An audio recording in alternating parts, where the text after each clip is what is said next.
Bonjour, alors voici la question qui tue.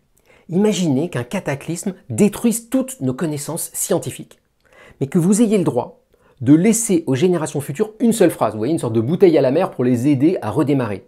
Ça serait quoi la phrase que vous leur laisseriez?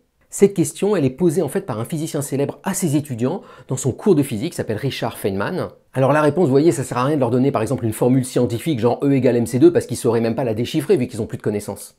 Voici la réponse de Richard Feynman. Il dit: toutes les choses sont faites d'atomes, des petites particules qui bougent en permanence, en mouvement perpétuel, et qui s'attirent mutuellement quand on les approche, mais qui se repoussent si on essaye de les faire se pénétrer.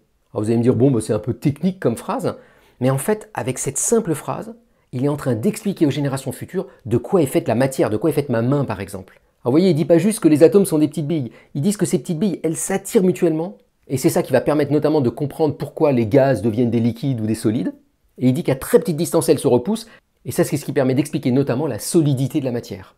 Et vous, ça serait quoi votre réponse à cette question? Je vous encourage à la mettre dans les commentaires, et bien sûr au-delà du champ de la physique. Et au passage, je vous recommande les quelques pages qui suivent dans le cours de Feynman, absolument fabuleuses, où il va dire « Ok, allons-y, plongeons dans une goutte d'eau et allons voir ce qui s'y passe, sans équation, sans formule, juste décrire ce qu'on y voit. » Un petit bijou de pédagogie. Bonne journée!